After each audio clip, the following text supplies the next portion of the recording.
बिहार में बीजेपी लगातार अपने सियासी खेल में लगी हुई है। अपने हिडन एजेंडों पर लगातार वह काम कर रही है और इस दिशा में आगे बढ़ रही है। इससे किसी को भी इनकार नहीं है और इसी कड़ी में अब बीजेपी का बिहार में सियासी मेगा शो होने वाला है। इसका काउंटडाउन शुरू हो गया है। बड़े बड़े नेता पहुंच गए हैं। पटना में आयोजित होने वाले 2 दिनों के इस मेगा इवेंट में केंद्रीय गृह मंत्री अमित शाह के साथ ही बीजेपी के राष्ट्रीय अध्यक्ष जेपी नड्डा भी मौजूद रहेंगे। अमित शाह भी राष्ट्रीय अध्यक्ष की कुर्सी पर रह चुके हैं, मतलब जेपी नड्डा के पहले इस कुर्सी पर अमित शाह ही थे। पूर्व और वर्तमान दोनों राष्ट्रीय अध्यक्ष के पहुंचने को लेकर बीजेपी की पूरी बिहार इकाई काफी उत्साहित है। पटना को पार्टी के झंडों से पाट दिया गया है। सड़क, पुल, सब पर पार्टी के झंडे लहरा रहे हैं। पटना में रोड शो भी होने वाला है। ऐसे में सवाल उठना लाजमी है कि क्या बीजेपी बिहार में चुनावी शंखनाद करने जा रही है? यह शंखनाद 2024 के लोकसभा चुनाव को लेकर है या फिर 2025 के बिहार विधानसभा चुनाव को लेकर? ऐसे ही सवाल यहाँ के सियासी गलियारों में भी तैरने लगे हैं। इसके साथ ही लोगों के बीच यह भी कानाफूसी चल रही है कि आखिर बीजेपी बिहार में किसे अपनी ताकत दिखा रही है, इसकी जरूरत क्यों पड़ी और इसके पीछे पार्टी का मेगा प्लान क्या है। पहले यह बताते हैं कि आखिर बीजेपी का पटना में क्या कार्यक्रम है और इसकी तैयारी कैसी है। दरअसल बीजेपी पटना में 30 और 31 जुलाई को राष्ट्रीय मोर्चा की संयुक्त कार्यकारिणी की 2 दिवसीय बैठक होने जा रही है। इस बैठक को पार्टी मेगा इवेंट का रूप दे रही है। बीजेपी ने प्रयोग के तौर पर पहली बार सभी 7 मोर्चों को इसमें शामिल किया है।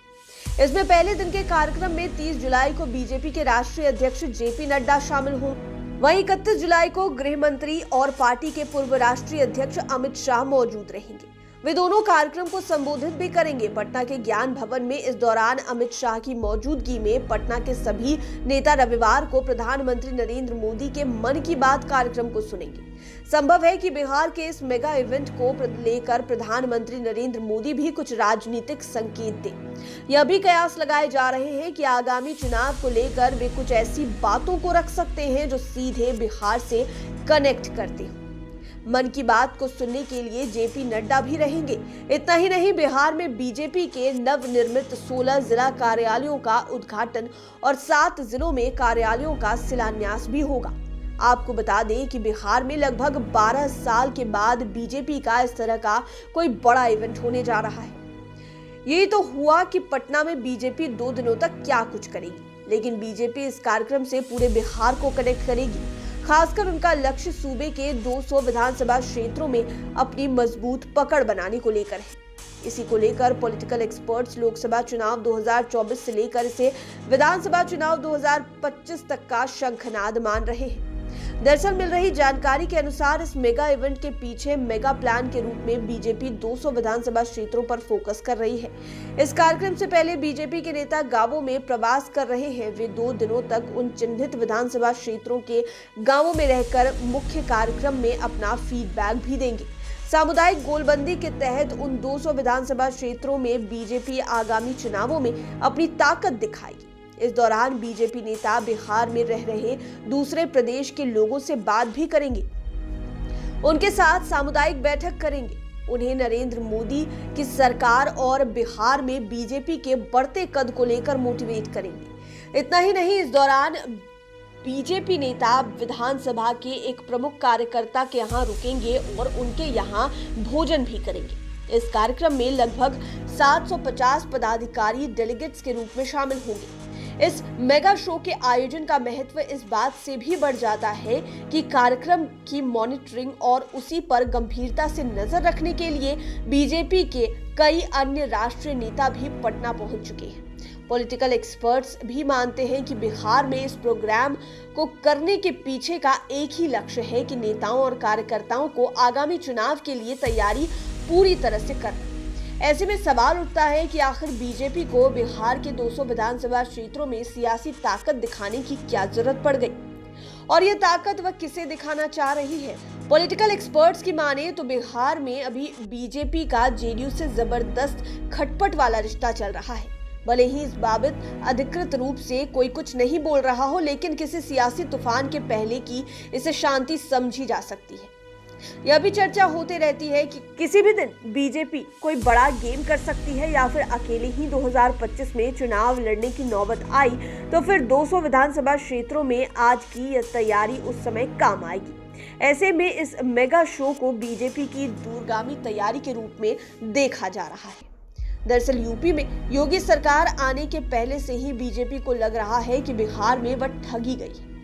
यहाँ उसके सबसे अधिक विधायक रहने के बाद भी उनका अपना मुख्यमंत्री नहीं है। पॉलिटिकल एक्सपर्ट्स की माने तो बीजेपी इसी सोच को लेकर लगातार वैसे एजेंडों को उठा रही है जिससे जेडीयू कभी समझौता नहीं कर सकती। इसके संकेत कई बार मुख्यमंत्री नीतीश कुमार ने भी दिए हैं और बाकी के वरीय नेता भी देते आ रहे हैं। जेडीयू संसदीय बोर्ड के अध्यक्ष उपेंद्र कुशवाहा ने तो कई बार इसे लेकर बीजेपी को साफ साफ सुना दिया कि बीजेपी के कुछ एजेंडों से जेडीयू इत्तेफाक नहीं रखती। ताजा मामला सीमांचल का है। बीजेपी वहां के स्कूलों में शुक्रवार को हो रहे साप्ताहिक अवकाश को मुद्दा बना रही है। इसे लेकर बयानबाजी भी तेज हो गई है। इसके पहले बीजेपी के प्रदेश अध्यक्ष संजय जायसवाल बिहार की शिक्षा व्यवस्था को लेकर यहां की कानून व्यवस्था पर अपनी भड़ास भी निकाल चुके हैं। इसके अलावा बीजेपी के नेता कभी आजान तो कभी खुले में नमाज से लेकर जनसंख्या नियंत्रण कानून के मुद्दों को उछालते रहते हैं, जिस पर दोनों दलों के बीच बयानबाजी भी तेज हो जाती है। पॉलिटिकल एक्सपर्ट्स की माने तो बीजेपी के कई एजेंडों पर तो नीतीश कुमार भी खासे नाराज हैं। बहरहाल 2020 के विधानसभा चुनाव में सबसे ज्यादा सीटें प्राप्त कर बिहार में सबसे बड़ी पार्टी बनकर उभरी बीजेपी अब 2025 के चुनाव में अपने नंबर गेम को और ज्यादा बढ़ाना चाहती है। कहा जा रहा है कि केंद्रीय नेतृत्व ने महसूस किया है कि बिहार में जातीय समीकरण को बैलेंस कर ही उसकी पार्टी ऐसा कर सकती है और अपने दम पर बिहार में कब्जा जमा सकती है। खासकर बोचहां उपचुनाव में बीजेपी को मिली करारी हार से पार्टी के वरीय नेता अब तक असहज है। यही वजह रही कि एमएलसी चुनाव में भी इसका असर देखा गया। पार्टी के वरीय नेता कितना असहज है, आप राज्यसभा सांसद और पूर्व उप मुख्यमंत्री सुशील मोदी के 2 महीने पहले आए ट्वीट से भी पता लगा सकते हैं कि जब उन्होंने खुले मन से ये स्वीकार किया था कि उनकी पार्टी से सवर्ण समेत कुछ पिछड़े तबके के वोट छिटक गए हैं और इस पर केंद्रीय नेतृत्व को विचार करने की जरूरत है। अब पॉलिटिकल एक्सपर्ट्स मान रहे हैं कि बिहार में बीजेपी जो सियासी ताकत दिखाने का मेगा प्लान बना रही है वह उसी का अगला कदम है।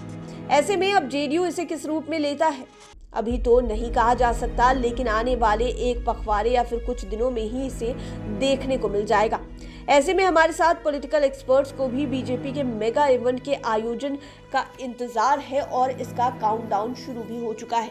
बिहार के चिन्हित किए गए 200 विधानसभा क्षेत्रों में एक कार्यकर्ता के यहाँ भोजन और रात्रि विश्राम को बीजेपी के नेता निकल चुके हैं। वे शहरों और गांवों में घूमेंगे तथा अपने बिरादरी के लोगों से मिलेंगे तथा उन्हें बीजेपी से जोड़ने का प्लान करेंगे।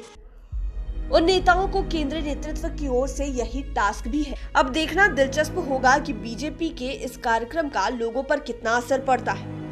वहीं पॉलिटिकल एक्सपर्ट्स भी इस पर नजर बनाए हुए हैं कि बीजेपी के इस मेगा प्लान को कहीं जेडीयू पानी ना फेर दे। लाइव सिटीज के लिए राजेश ठाकुर की स्पेशल रिपोर्ट। अगर अभी तक आपने हमारे चैनल को सब्सक्राइब नहीं किया है तो जरूर कर ले। ये वीडियो फेसबुक पर देख रहे हैं तो पेज को लाइक करें। आप हमें ट्विटर पर भी फॉलो कर सकते हैं। धन्यवाद।